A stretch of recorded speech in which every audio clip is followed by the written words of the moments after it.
মরণ যে এমন কত বড় মারাত্মক খাতারনাক বস্তু, যারা মরে যাবে তারাই জানতে পারবে কি এমন বস্তু তাদের কাছ থেকে কেড়ে নিয়েছেন আল্লাহ তাবারক ওয়া তাআলা। ভাইরা আমার, বন্ধুরা আমার, বিশ্ব নবী যেদিন পৃথিবী ছেড়ে চলে যান সেই দিন এত যন্ত্রণা মৃত্যু অনুভব করেছিলেন। আল্লাহর নবী বলেছিলেন, এত যন্ত্রণা, এত যদি মৌতের কষ্ট হয় তাহলে আমার কামজার উম্মাত তারা কেমনে সহ্য করবে? আল্লাহ তাবারক ওয়া তাআলা বলেছেন পবিত্র কোরআন সূরা নম্বর 3 সূরা আলে ইমরান 185 নম্বর আয়াত আপনি খুলে দেখেন। আল্লাহ কোরআনে যতগুলো কথা বলেছেন প্রত্যেকটা কথা ইনসানের উপকারের জন্য বলেছেন। আল্লাহ বলছেন, বিসমিল্লাহির রহমানির রহিম। কুল্লু নাফসিন দাইকাতুল মাউত ওয়া ইন্নামা তুওয়াফাউনা উজুরাকুম ইয়াওমাল কিয়ামাহ ফামান যুহজিহা আনিন নার ওয়া উদখিলাল জান্নাতা ফাকাদ ফাযা ওয়া মাল হায়াতুদ দুনিয়া ইল্লা মাতাউল গুরুর। আল্লাহ তাবারক ওয়া তাআলা তিনি বলে দিয়েছেন, পৃথিবীতে যারা নাফস বিশিষ্ট প্রাণী, যাদেরকে শ্বাস প্রশ্বাস ফেলার এই বস্তু দিয়ে যাদেরকে আল্লাহ সৃষ্টি করেছেন, মানে যারা প্রাণী, এই প্রাণীগুলোকে তাদের মৃত্যুর মজা চাকতে হবে। আমার মরণঘাতী বস্তু তাদেরকে ক্ষমা করবে না। মরণ তাদের হবেই হবে, মরণ থেকে কেউ বাঁচতে পারবে না।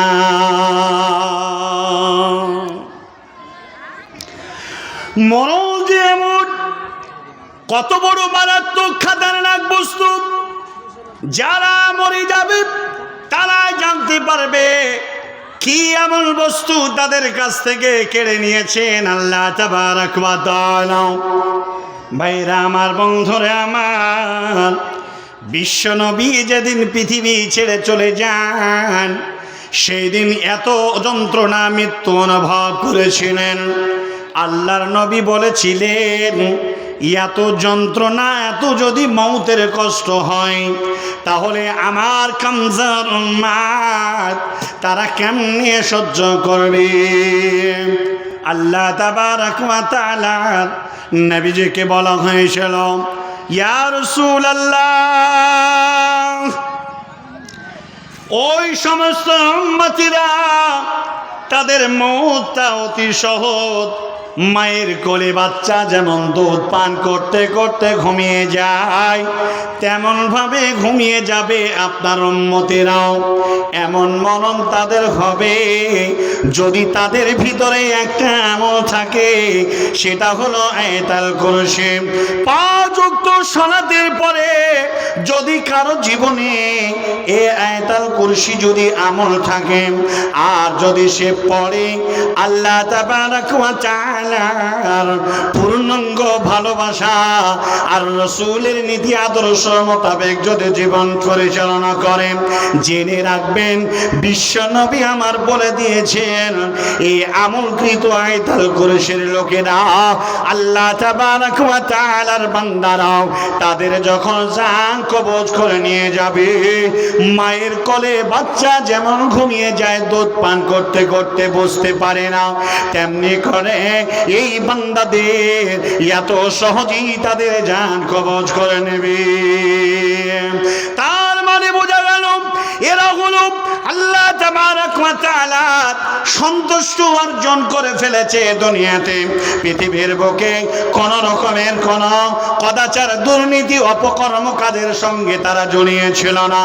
এদের জীবনটা এত নম্র, এত ভদ্র, এত শিষ্টাচারের সাথে তারা জীবনযাত্রা করেছে। আল্লাহ খুশি হয়েছে, নবী করিম খুশি হয়ে গেছে, দুনিয়ার মানুষ খুশি হয়েছে, নিজেও খুশি হয়েছে। এমন জীবন গঠন করেছে, তার 16 আনা জীবনটা সার্থক হয়ে গেছে। আল্লাহ তাবারক ওয়া তাআলা কোরআনুল কারীমের মধ্যে বললেন, এরা যারা দুনিয়ার বুকে যারা নাফস নিয়ে, আত্মা নিয়ে, প্রাণ নিয়ে যারা গেছিল, ওরা যখন দুনিয়া ছেড়ে চলে আসতি তো তাদেরকে হবে। আল্লাহ এ কথাও কোরআনুল কারীমের মধ্যে বললেন, বিসমিল্লাহির রহমানির রহিম, কুল্লু নাফসিন যায়িকাতুল মাউত সুম্মা ইলাইনা তুরজাউন। মহান আল্লাহ তাবারক ওয়া তাআলা তিনি বলে দিলেন, আল্লাহ রাব্বুল আলামিন বলেছেন, মানুষ যারা প্রাণ নিয়ে এসেছে তারা মরবেই মরবে, মরণের স্বাদ তারা গ্রহণ করবে। শুধু এই নিয়ে তাদের শেষ হবে না, সুম্মা ইলাইনা তুরজাউন, মরার পরে আমি আল্লাহ যেখান থেকে তাদের পাঠিয়েছিলাম সেই জায়গায় আবার তাদের পুনরায় আল্লাহর কাছে তাদের রিটার্ন আসতে হবে। আল্লাহ রাব্বুল আলামিন এই পৃথিবীর মাখলুকদেরকে কথা বললেন। পূর্বের আয়াতের বাকি অংশটা আল্লাহ বলেছেন, যে যে যা আমল করবে, দুনিয়ার বুকে যে যার ফল আল্লাহর জন্য সময় দিয়েছে, শ্রম দিয়েছে, গভীর রজনীতে উঠে আল্লাহ আল্লাহ করে নিজের জীবনটাকে আল্লাহ সন্তুষ্টির জন্য যারা কুরবানি করে দিয়েছে, যাদের কাছে দুনিয়ার জমিনটা অতি সংকীর্ণ মনে হয়েছে, যাদের কাছে দুনিয়াটা তুচ্ছ মনে হয়েছে, এই লোকেরা যারা যা করছে তার ফলাফল কিয়ামতের ময়দানে আল্লাহ বললেন, আমি তাদেরকে তার প্রতিফল দেব। মন্দ কাজ করেছ, নোংরা কাজের সাথে ডুবে থেকেছ, বেপরদা হয়েছ, জীবনে আল্লাহ আল্লাহ রসুলকে কথাগুলো মানো নাই, আল্লাহর বিধিবিধানগুলো জানার পরও তার উপরে আমল করো নাই, বন্ধুরে আমার এই লোকেরাও তাদের ফলাফল পাবে। তার মানে হলো আল্লাহ রাব্বুল আলামিন বললেন, শুধু তাই নয়, এরা যাদেরকে আল্লাহ রাব্বুল আলামিন ফামান যুহজিহা আনিন নার, যাদেরকে জাহান্নাম থেকে অনেক দূরে আল্লাহ তাবারক ওয়া তাআলা পরকালে তাদেরকে রাখবেন, সুনিশ্চিত এ কথা থেকে বোঝা যায়। ওয়া ইন, আর তারপরে তুদখিলাল জান্নাতা, তাদেরকে আল্লাহ তাবারক ওয়া তাআলা জান্নাতে প্রবেশ করাবেন।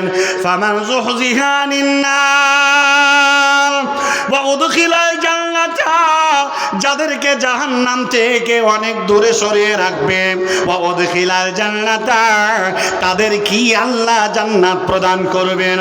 মহান আল্লাহ বলছেন, যখন তাদেরকে আমি জান্নাত প্রবেশ করাবো, জান্নাত যখন তাদের প্রদান করাবো, এই লোকেরা কেমন হবে, ফাকাদ ফাজা, তারা বড়ই কামিয়াব হবে, তারা বড়ই কল্যাণকামী হবে, তারা বড়ই সফলতার জায়গায় পৌঁছাবে। আল্লাহ রাব্বুল আলামিন বললেন, যদি তাদেরকে জাহান্নাম থেকে দূরে সরে থাকতে হয়, জান্নাত যদি পেতে হয়, সফলতার দরজা যদি তাদেরকে লাভ করতে হয়, তাহলে তোমরা শুনে রাখো, ওয়া উদখিলা জান্নাতা, যদি জান্নাত পেতে হয়, ফাকাদ ফাজা, আর যদি সফলতার জায়গা তোমাদের লাভ করতে হয়, তাহলে তোমরা শোনো, ওয়ামাল হায়াতুদ দুনিয়া ইল্লা মাতাউল গুরুর, তাহলে দুনিয়াটা তোমাদের জন্য বড়ই এক প্রতারণার জায়গা। এই দুনিয়া কে মোহে যারা পড়ে যাবে, দুনিয়ার লোভী যারা পড়ে যাবে, দুনিয়া প্রেমিক যারা হয়ে যাবে, দুনিয়ার মাল দুনিয়ার সম্পদ এর মোহে যারা পড়ে যাবে, তারা আখিরাত তারা হারাবে, সফলতার জায়গা তারা হারাবে, জান্নাত তারা হারাবে। তুমি যত বড় ভদ্র পরিচয় দিয়ে থাকো না কেন, আল্লাহ তাবারক ওয়া তাআলা নবী মুহাম্মদুর রাসূলুল্লাহ সাল্লাল্লাহু আলাইহি ওয়াসাল্লাম এই হাদিস তারা বলে দিয়েছেন। হযরতে ওমরকে বলছেন, ওমর রাদিয়াল্লাহু তাআলা আনহুর ঘাড়ে হাত রেখে নবীজি আমার বললেন, আখাদা রাসূলুল্লাহ সাল্লাল্লাহু আলাইহি ওয়াসাল্লাম বিমানকিবে, ঘাড়ের উপরে নবীজি হাত রাখলেন। রাখার পরে নবীজি বলছেন, এ ওমর, কুন ফিদ দুনিয়া কান্নাকা গরিবুন আবির সাবিল, দুনিয়াটাকে তুমি এমন মনে করো যেন দুনিয়ার একজন তুমি মেহমান, দুনিয়ার একজন মুসাফির পথিক। এমন ভাবে আখিরাত আল্লাহর কাছ থেকে, আত্মার জগৎ থেকে দুনিয়ার জগতে আসলে, মানুষ হলে, বড় হলে, সংসার করলে, দুনিয়া করলে, কিন্তু এই দুনিয়াটা এমন ভাবে করবে যেমন তুমি তোমার ঘর থেকে সফর করে বিদেশে পাড়ি দিয়ে, যেখানে তোমার আত্মীয় স্বজন করিবের রিশতেদার কেউ থাকে না, যেখানে কেউ তোমার সাহায্যকারী থাকে না, এমন ভাবে তুমি একজন মুসাফির বলে নিজেকে তুমি পরিচয় দাও। ওগো বান্দা, ওগো বান্দি, দুনিয়াটা তোমার জন্য হলো এক মুসাফিরের কারখানা, দুনিয়া চিরস্থায়ী নয়।